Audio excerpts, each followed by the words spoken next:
Yes! You're kidding me? I went into central London to ask people about the NHS, what they thought about it, how it compared to the French and American systems, and whether or not they had a message for the people who work in the NHS. This has all been spurred on by the comments by the frog monster, also known as Nigel Farage. I think we're going to have to think about healthcare very, very differently.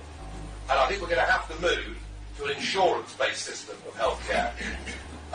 Frankly, I would feel more comfortable that my money would return value if I was able to do that through the marketplace of an insurance company than just us trustingly giving 100 billion a year to central government and expecting them to organise the healthcare service from cradle to grave for us. You are not committed to the model as it currently exists and would be open, therefore, to an insurance-based model in Open the future. Open to anything. If you get a reform government, Nigel Farage will charge you £20,000 for a hip replacement.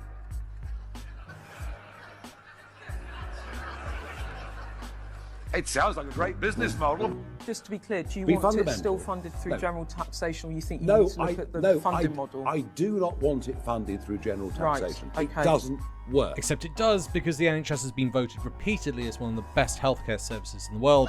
It's just when you have a thing called austerity. You know, the thing that they're doing with Doge that Nigel loves to talk about so much. To pay for the cuts that people deserve and need, we need a British form of Doge, as Elon Musk has got in America.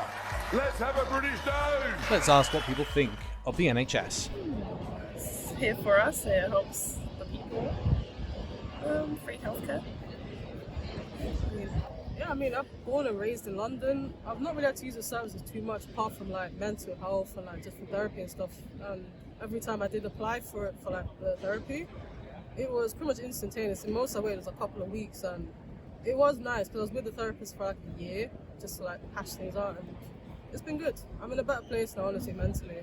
I'm a huge fan. It's saved the lives of many family members. It's supported me through some difficult times, and pro. I think the NHS is fantastic. I think it's really important that everybody has access to free healthcare. So overall, I mean, it's a good system. It's a good system. It provides healthcare for people across England. So I think that's good. But the cost of it is a lot. So the NHS is amazing. Obviously, anyone, if there's ever a situation where you need to get any healthcare and it's obviously has free access, and that's fantastic. But that doesn't mean to say that there's not massive room for improvement. I think it's a good thing. Yeah, and I think it's a good thing that it's all free. I think it's a great organisation, but probably very badly managed, because I work with the NHS quite a lot. Oh, okay. So it's a good question to ask me, right? Yeah. I'd say there's far too many chiefs and not enough staff, actually, frontline staff. Right? A lot of issues with politics inside hospitals and inside the NHS as well. Departments fighting against each other for budgets, all those different things. That's my experience with the NHS. It's a great organisation, but kind of needs to be better managed. The National Health Service is one of the best services that people can get in a country. I think it's a really good idea, and it's great that we have the NHS. It could definitely be improved with a lot of different ways to be improved. I've been waiting a few weeks. I'm still on a waiting list for the NHS. It said 15 weeks roughly waiting. It's been a bit more than that. So I do love the free healthcare bit because it's free, but there is a long waiting list. But you can't change anything about that because all the people here are sick or in need of surgery. So that's a bit of the annoying thing about it. Next, do they think it should be privatised? Absolutely not. Can you elaborate? I think the government should be in charge of healthcare because it's such a fundamentally important institution, and I think they're the best to be in charge of it. I think privatising could jeopardise the quality and access of it.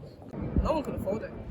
Let's be real, you can't afford to do it. Like, unless you're in the upper middle class, that's at the bottom. Like, the bottom feeders can't afford it. People are struggling to buy food, pay rent, travel, bills, find a job. Privatising would be a nightmare. I can only see that would be a really bad thing. just looking at the American healthcare market, it's a very different model. It's a much more expensive model with not necessarily better outcomes. I think the bureaucracy of the NHS can be difficult to deal with, but I don't see that having thousands of other companies involved in that bureaucracy is going to help. Absolutely not, 100%. I'm completely against it being privatised. Using private organisations to help, no problem, but privatising the whole of the NHS, no. I'm Slovenian, living in the UK for 20 plus years, and it's probably one of the best things in this country. The free healthcare, that's bad things and good things, but so is in every health system. And to have like something like this, I used to live in the States as well, and I know what they go through and like how lucky we are here, so extremely pro. We then asked whether or not they'd switch to a different system, and we also told them some of the prices. A friend of mine yesterday had a beer with some American friends, and she said she was paying like very basic, and she was paying like $500-600 per month for just like very ordinary basic things which we take for granted here that's just available to you. I've seen examples when I was in New York, like I saw a crash on the road on a day like today, a young 20-something-year girl crashed. We were all concerned about her health and everything, and first thing she was saying, please don't call ambulance, I don't have a protection, I don't have a healthcare, I don't have insurance. So how can like one of the richest city in the world, the most expensive, they call the biggest economy in the world or whatever, have a situation like this? It's crazy. Do you know how much it costs for them to pay for an inhaler, a monthly inhaler? Probably a lot. Probably a lot, I would imagine. I don't know, no. About $250 a month. There you go, right? Insulin, any ideas? Probably even more, right? We're going up, aren't we? We're going up. I know we're going up. You're not going to go down. You're not going to go down. It's about 300. Wow. And then an X-ray? Thousands. About that. It depends on where you are in the States. Yeah. The final one is, how much do you think people get charged to give birth in the States? Charged to give birth? Oh, right, okay. 10k. Yes. You're kidding me? You also have to pay a fee to hold your child. What? In some states, they charge $150. What? To hold the child after birth. Oh my God. That's the reason we've got the NHS, right? Do you know how much it would cost to give birth without any complications? Without complications? Without complications. High. Yeah. How much do you think? I was gonna say 1,000, but that seems too low now.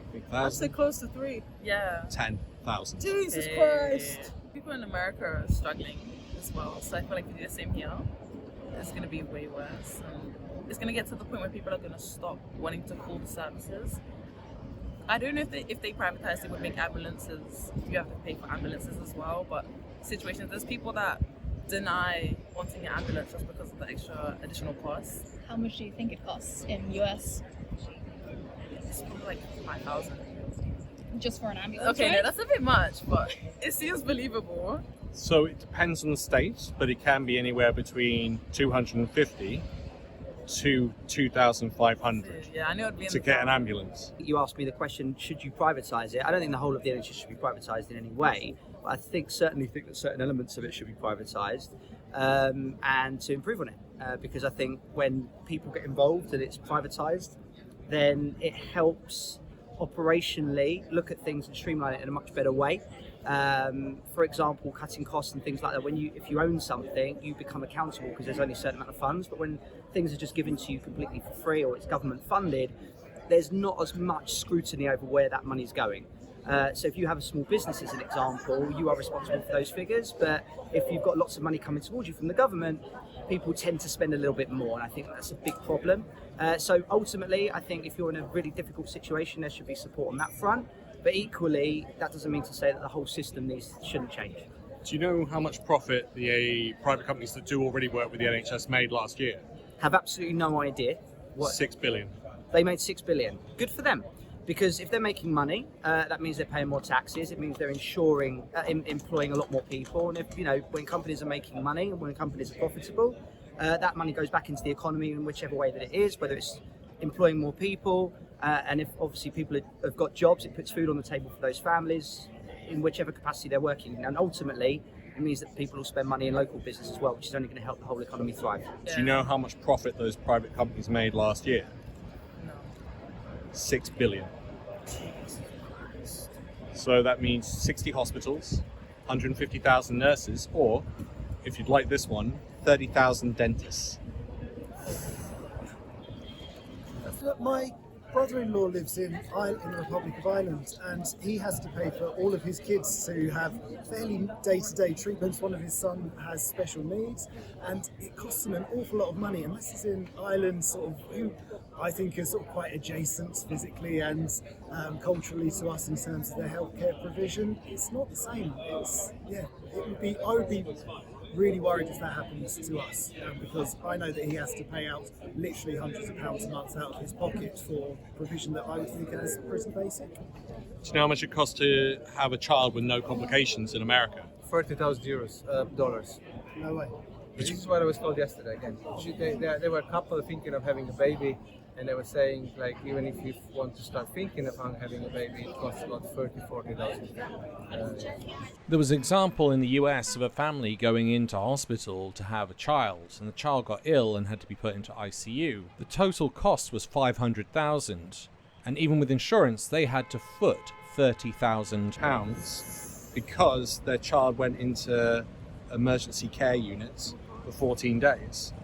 Even with insurance, they still weren't fully covered, and their final bill was $30,000. Next up, did they have a message for those that work in the NHS? I think the majority of people who work in the NHS are absolutely amazing, fantastic people, and they work really, really hard in a world of horrible bureaucracy. And actually, if they were just allowed to do the job properly, rather than having to fill out loads of paperwork, then they'd actually do an even better job than they are. To support the NHS more, it's not the staff's fault, because like Serafina said, they're understaffed, every day there's new issues. They need to try and fill the cracks. If it means paying the staff more or like giving them services that allow them to do better, make your employees' life easier. I think that should apply to all companies. Make our lives easier, because without us, you wouldn't have what you have right now. Of course, the people that currently work there, we're always grateful. If you go into the if you ever have to utilise the services of the NHS, and I have, I'm in complete and utter admiration of every single person that works there. I think they're absolutely wonderful. I have an immense admiration for doctors. I have a huge admiration for nurses. I think you're doing an excellent job, and I think your job should be valued, and keep going. We support you. We want your best, and we wish that you have the best possible working conditions so we can have the best possible health system. This is what I think. I know it's not a perfect system, but it's a system that the Brits should be very proud of. You need to realize that the job that you do, people that work in the National Health Service, it is a great job. Oh, you guys are superheroes! You're doing the deeds. Thank you. Keep going. I think it's keep going because hopefully it's going to get better. So what would be your message to Nigel on those that want to privatise the NHS? Leave your thoughts in the comments. If you like this video and want to see more, hit that like and subscribe button.